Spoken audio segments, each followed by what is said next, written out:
मनू आजी म्हणाली, लेकरांनो, पैसा जोपर्यंत मिळतो तोपर्यंत बरं वाटतं, परंतु एखादी चुकीची घटना घडली की मात्र कितीही पैसा ओतला तरी ती गोष्ट व्यवस्थित करता येत नाही. पोरी, तू केलेली एक चूक किती मोठी आहे याची जाणीव तुला आता झाली असेल, तरीसुद्धा मी या गोष्टीवरती एक उपाय सांगते. आपण त्या पुरोहिताकडे जाऊयात. मला खात्री आहे तो नक्कीच यातून काहीतरी मार्ग काढून देईल. राशी आणि दिनू दोघेही आजीच्या तोंडून ऐकलेली घटना ऐकताच सुन्न होऊन जागेवरती तसेच बसलेले होते. दिनूला जेव्हा समजले की त्याच्या मावशीने त्याच्या आईला भयानकरित्या मारलेले आहे, तेव्हा तो सुद्धा भयभीत झाला होता. आता त्याच्यासमोर प्रश्न होता की आपली बायको राशी कशी वाचायची. तो आजीला म्हणाला, आजी, आपण लगेचच पुरोहिताकडे जाऊ. मी माझ्या बायकोसाठी काहीही करायला तयार आहे. या सर्व गोष्टीवरती आजी म्हणाली, चला मग पोरांनो, आपण पुरोहिताच्या वस्तीवर जाऊयात. ते तिघेही जण पुरोहिताच्या वस्तीच्या दिशेने जाण्यासाठी निघाले. त्यावेळेला मात्र मागे कोणीतरी पाठलाग करत आहे असे त्यांना जाणवू लागले. गर्द झाडीमध्ये झाडाच्या मागे कोणीतरी लपून आलेले आहे असे सारखे राशीला वाटत होते. राशी मागे वळून पाहणार तोच आजी म्हणाली, मागे वळून पाहू नको पोरी. तुझा पाठलाग दुसरं तिसरं कोणी करत नसून तो प्रेतात्मा आहे. तो तुला काही केल्यास सोडणार नाही. लक्षात ठेव. संध्याकाळ झाल्यानंतर काय भयानक परिस्थिती असू शकते. तुम्ही दोघांनीही शहाणपणा केला आणि माझ्यापर्यंत आलात. मला खात्री आहे पुरोहित यातून कोणता ना कोणता तरी मार्ग काढणार. मागच्या बाजूने वळून न पाहता पुढे जाणे जरा अवघड झाले होते. राशीला लहान बाळ रडलेला आवाज, मला उतारा द्या, उतारा, अशी हाक सारखी ऐकू येत होती. दिवस असला तरी त्या जंगलातल्या वाटेतून जात असताना एक प्रकारची भीती सारखी वाटत होती. ते तिघेही जण कसेबसे चालत चालत पुरोहिताच्या वस्तीवरती येऊन पोहोचले. पुरोहित झाडाखाली निवांत बसलेला होता. वयस्कर असणारा तो व्यक्ती आजीला पाहून म्हणाला, काय आजी, काय काम काढले. आजी पुरोहिताजवळ गेली आणि तिने त्याला सर्व हकीकत सांगायला सुरुवात केली. या अगोदर घडलेली सर्व घटना त्याला माहीत होती. तो म्हणाला, या मुलीच्या पाठीमागं उलट्या पायाची हाडळ लागलेली आहे. तिला वाचवणे खूप अवघड आहे, परंतु यावरती एक उपाय आहे. उपाय खूप अवघड आहे, परंतु अशक्य नाही. या हाडळीचा पाठलाग सोडवण्यासाठी या मुलीला तिच्या सासूची साडी घालावी लागेल. तिच्या सासूचा जीव ज्या बाईने घेतला होता तिच्याकडे त्याच रूपात तिला उलट्या पायाने परत जावे लागेल. जो उतारा म्हणून भात ठेवायचा आहे तो भात त्या ठिकाणी ठेवल्यानंतर मागे वळून बघायचं आणि तेथून इथपर्यंत माझ्या घरापर्यंत चालत यायचं. तू या ठिकाणी आलीस की त्यानंतर मी माझ्या पवित्र जलामध्ये शिजवलेला भाताचा उतारा तुला देईन. तो उतारा त्या ठिकाणी ठेवून द्यायचा. तो उतारा खाल्ला की तेथील सर्व प्रेतात्म्यांना क्षणामध्ये मुक्ती मिळेल. राशी म्हणाली, मी सर्व गोष्टी करू शकते, परंतु उलट चालत कशी काय जाणार. त्यावरती पुरोहित म्हणाले, हेच तर अशक्य काम आहे. तू मागच्या दिशेने चालत जाणे, या ठिकाणी उतारा ठेवणे एवढी सोपी गोष्ट नाही. म्हणूनच मी अशक्य नाही परंतु अवघड आहे असे म्हणालो. यावरती दुसरा काहीच उपाय नाही. असे ऐकल्यानंतर राशीने देवाचे नामस्मरण केले आणि पुरोहितांच्या अंगणात असलेल्या औदुंबराच्या वृक्षाला प्रदक्षिणा मारायला सुरुवात केली. मनू आजी म्हणाली, पोरीच्या मनामध्ये खूप जिद्द दिसत आहे. मला वाटते या सर्व घटनेत तिला नक्कीच मार्ग सापडेल. दिनू पुरोहितांकडे हात जोडून विनंती करत होता. तो म्हणाला, काही झाले तरी चालेल, परंतु माझ्या बायकोचा जीव वाचला पाहिजे. पुरोहितजी. पुरोहित म्हणाले, मी सांगितलेला उपाय योग्य पद्धतीने जर झाला तर नक्कीच त्या सर्व अतृप्त आत्म्यांना त्या झाडाखाली उतारा ठेवल्यानंतर मुक्ती मिळेलच. राशी त्या ठिकाणी औदुंबराच्या वृक्षाला संकटातून मुक्ती व्हावी म्हणून साकड घालत प्रदक्षिणा मारत होती.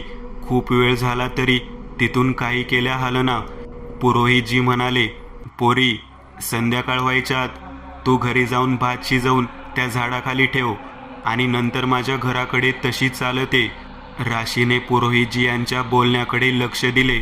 तिने आपली प्रदक्षिणा थांबवली आणि म्हणाली, मला गुरु महाराज यात नक्कीच यश देतील. तिने पुरोहितजी यांच्या पाया पडल्या आणि ती बरोबर तिने संध्याकाळी त्या जंगलातून आजी आणि दिनूबरोबर आपल्या घराच्या दिशेने निघाली.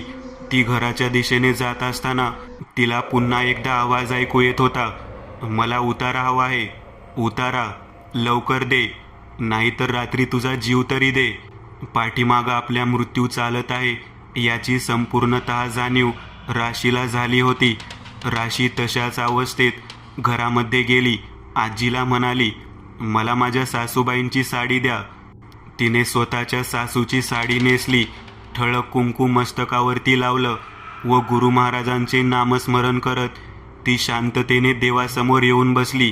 कुकरमध्ये भात शिजवून तिने उतारा तयार केला. ती पत्रावळी घेऊन देवासमोर गेली. मला या कामामध्ये यश दे असे म्हणून तिने देवाच्या पाया पडल्या आणि तेथून डोळे मिटले. देवाचे नामस्मरण करायला तिने सुरुवात केली आणि झाडाच्या दिशेने उलट्या पायाने ती आपोआप चालत जाऊ लागली. घराच्या आतमध्ये आजी दिनू दोघेही खिडकीतून हा प्रकार पाहत होते. तिने उलट्या दिशेने चालत जात असताना तो उतारा त्या झाडाखाली ठेवला. झाडाच्या दिशेने उलट या पद्धतीने कोण चालत येत आहे असा विचार तो भयानक स्त्रीचा आत्मा करू लागला. त्या भागामध्ये केवळ तिची थोरली बहीण हिचा आत्मा उलट या पद्धतीने चालत येऊ शकत होता याची तिला कल्पना होती. त्याच वेळेला त्या उतार्याचा घास घेण्यासाठी प्रत्यक्ष तो भयानक आत्मा आपल्या तान्या बाळाला घेऊन त्या ठिकाणी उपस्थित झाला. त्याने तो ठेवलेला घास घेतला, तो उतारा खाल्ला आणि तिच्याकडे ती एकसारखे निहाळून पाहू लागली. त्या आत्म्याला वाटले की आपली मेलेली बहीण जिला आपण स्वतः मारले होते ती या ठिकाणी कसे काय आलेली आहे.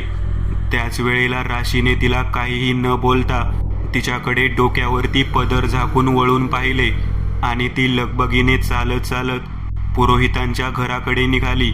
आपली बहीण या ठिकाणी कशी काय आली या विचाराने तो आत्मा त्रस्त झाला होता. तो लगेचच तिचा पाठलाग करत करत येऊ लागला. झपझप पाय टाकत राशी पुरोहिताच्या वस्तीवरती आली. पुरोहिताने त्या ठिकाणी पवित्र जलामध्ये शिजवलेला भात ठेवलेला होता. पुरोहिताच्या घराच्या आतमध्ये गेल्यानंतर राशीने पुरोहिताला सांगितले की तुम्ही सांगितल्याप्रमाणे मी श्री गुरूंचे नामस्मरण केले आणि आपोआपच दैवी शक्तीच्या ताकदीवरती मी उलट्या पद्धतीने चालत त्या ठिकाणी पोहोचले. मला चालत नेणारी शक्ती ही ईश्वरी शक्ती होती. माझे पाऊल आपोआपच उलट या पद्धतीने पडत चाललेले होते. पुरोहितजी म्हणाले, तुझ्या मागे साक्षात ईश्वरी शक्ती आहे, तुला या संकटातून ईश्वरच बाहेर काढणार. त्या आत्म्याने तुला निहाळून पाहिले का? यावरती राशी म्हणू लागली, हो, ती माझ्या साडीला माझ्या चेहऱ्याला पाहण्याचा प्रयत्न करत होती. एवढेच काय, मी तिच्याकडे वळून पाहिल्यानंतर ती आश्चर्यचकित सुद्धा झाली आणि ती इथपर्यंत माझा पाठलाग करत आलेली आहे. पुरोहितजी म्हणाले, ज्या अशक्यप्राय गोष्टी होत्या त्या ईश्वराच्या कृपेने यशस्वी झालेल्या आहेत. आता केवळ तुला हा उतारा या भाताचा घास पुन्हा एकदा त्या झाडाखाली नेऊन ठेवायचा आहे. या वेळेला मात्र काही झाले तरी तुझा चेहरा तिला दाखवायचा नाही. जर तू तुझा चेहरा तिला दाखवलास तर ती तुला जागेवरती गिळून टाकेल. राशीच्या मनामध्ये आता प्रचंड भीती वाटू लागली. चुकून जरी आपला चेहरा तिला दिसला तर आपला जीवच गेला. या भीतीने ती भयभीत झाली. तिने पुरोहितांच्या पाया पडल्या आणि म्हणाली, मला या कामामध्ये भगवंताकडे मी यश मागितले आहे, आपणही मला आशीर्वाद द्या. पुरोहिताने तिला सांगितले, बाहेर औदुंबराच्या वृक्षाजवळ जा, त्या ठिकाणी नमस्कार कर आणि उतारा ठेवायला तशीच उलट्या पायाने जा. पुरोहितजी यांच्या सांगण्यानुसार तिने लागलीच औदुंबर वृक्षाजवळ नमस्कार केला आणि उलट्या पायाने पुन्हा चालत चालत त्या झाडापर्यंत येऊन पोहोचली. झाडाजवळ आल्यानंतर तो पिशाच्या आत्मा तिला हाक मारू लागला, ताई, अगं ताई, तू परत आली आहेस का? मला, माझ्या लेकराला भुकेसलेले पाहून तू पुन्हा आलीस का? मला एकदा तुझा चेहरा तरी दाखव. मला भूक लागली आहे, माझ्या लेकराला भूक लागली आहे. तो घास मला खाऊ दे. माझा नवरासुद्धा तडफडत आहे, त्यालासुद्धा एक घास मला खाऊ घालू दे. काहीही न बोलता केवळ देवाचे नामस्मरण करत राशी या ठिकाणी उभारलेली होती. तो आत्मा तिच्याशी बोलत होता. तिने त्या ठिकाणी उतारा ठेवला. भाताचा घास पाहून त्या पिशाच्या आत्म्याने तो लागलीच खाण्यासाठी घेतला. तो आत्मा म्हणाला, मी हा घास खाते, माझ्या नवऱ्याला सुद्धा खाऊ घालते, परंतु तुझा चेहरा मला दाखवायचा बरं का. बोल ना ताई, माझ्याशी काहीतरी बोल, निदान हो तरी मन. आता मात्र राशीसमोर खूप मोठा प्रश्न उभा राहिला. आपण जर बोललो तर आपला आवाज तो आत्मा ओळखणार. त्यामुळे तिने केवळ तिची मुंडी होकारार्थी हलवली. मग काय, तो भयानक पिशाचा आत्मा अत्यंत खुश झाला.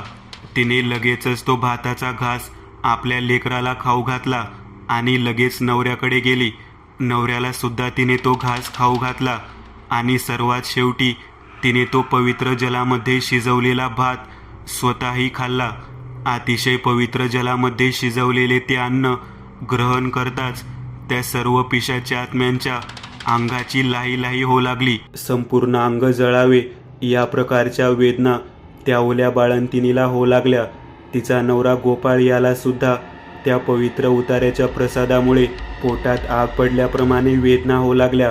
ते पिशाचे आत्मे ओरडू लागले. काही क्षणामध्ये आत्म्यांना त्या झाडापासून मुक्ती मिळाली. मुक्ती मिळाल्यानंतर एक प्रकारची स्मशान शांतता त्या ठिकाणी निर्माण झाली.